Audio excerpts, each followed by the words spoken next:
Hello my dear viewers, శుభోదయం మీకందరికీ. నేను ఈరోజు గోరుచిక్కుడుకాయ కొబ్బరి వేసే కర్రీ చేశాను. ఇది చాలా కమ్మగా ఉంటుంది, రుచిగా ఉంటుంది.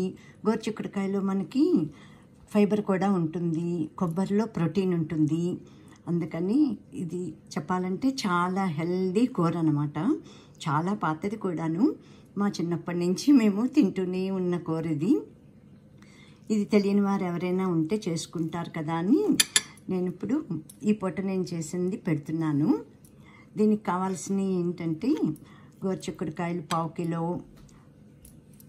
కొబ్బరి, ఇది ఎండు కొబ్బరి అయినా సరే పచ్చి కొబ్బరి అయినా సరే మీరు వేసుకోవచ్చు. కొబ్బరి మన ఇష్టం, 3 స్పూన్లు వేసాను నేను. ఇంకా ఎక్కువ కావాలనుకుంటే కొబ్బరి ఇష్టపడే వాళ్ళు ఎక్కువ కొబ్బరి వేసుకోవచ్చు. తర్వాత మనకు కావాల్సింది పోపు సామాను. ఫస్ట్ ఏం చేయాలంటే గోరుచిక్కుడుకాయ ఇట్లా చిన్న చిన్న ముక్కలు చేసేసుకుని కుక్కర్లోనూ పెట్టేసుకుంటే 3 విజిల్స్ వస్తే చాలు. అవి చక్కగా మెత్తగా అయిపోతాయి. ఆ తర్వాత తీసేసి తాలింపు వేసుకుని నేను ఈ ప్యాన్లో తాలింపు వేసాను.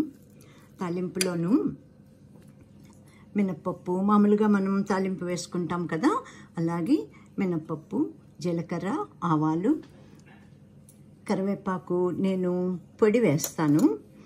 ఇది ఇండియా నుంచి ఎప్పుడూ తెచ్చుకోవటం జరుగుతుంది. ఎందుకంటే ఆకులన్నీ వేస్తే తీసి అవతల పారేస్తారు కదా, అందుకని ఈ పద్ధతి నేను మా పిల్లలు చిన్నప్పటి నుంచి ఇలా మొదలుపెట్టాను. తింటలేదు, వాళ్ళు తీసి పాడేస్తున్నారు, ఇంకా కరివేపాకు ఎట్లా వెళ్తుంది అని అట్లా మొదలుపెట్టాను. అందుకని కరివేపాకు పొడి వేస్తాను. తాలింపులోనే ఇవన్నీ వేగనివ్వాలి. లాస్ట్లో కొంచెం పసుపు, ఆ తర్వాత పచ్చిమిరపకాయల కారమైనా సరే, ఎండుమిరపకాయల కారమైనా సరే, మనకి ఏది ఇష్టమైతే అది వేసుకోవచ్చు. అది ఇంట్లో మనం తినేవాళ్ళని బట్టి ఉంటుంది. అట్లా వేసుకుని తాలింపు వేగిపోయాక అప్పుడు అందులో ఈ గోరుచిక్కుడు మనం ఉడికించి పెట్టుకుని ఉన్న గోరుచిక్కుడుకాయ ముక్కలు ఉన్నాయి కదా, అవి వేసేసి ఆ తర్వాత కొబ్బరి వేసేసి ఒక్క 5 నిమిషాలు సిమ్లో పెట్టేసి మూత పెట్టేసేయాలి. మూత పెట్టేస్తే అవి చక్కగా మగ్గిపోతాయి. అంతే, వెరీ సింపుల్. ఇది అన్నంలోకి అయితే చాలా బాగుంటుంది. ఇంకా ఇంట్రెస్ట్ ఉన్న వాళ్ళు చపాతీకి కూడా తినచ్చు. మేమైతే అన్నంలోకే ఎక్కువ తినేవాళ్ళం. ఇప్పుడు దేంట్లోకైనా తింటున్నాము.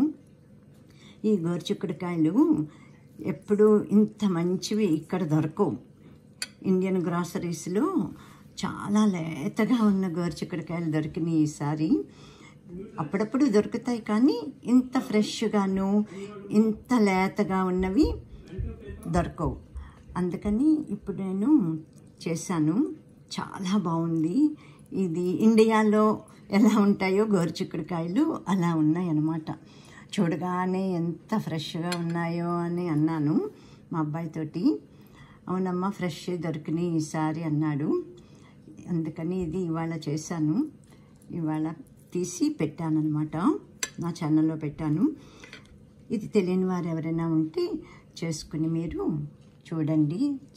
చాలా హెల్దీ కూర, రుచిగా కూడా ఉంటుంది. Thank you very much for watching my all videos.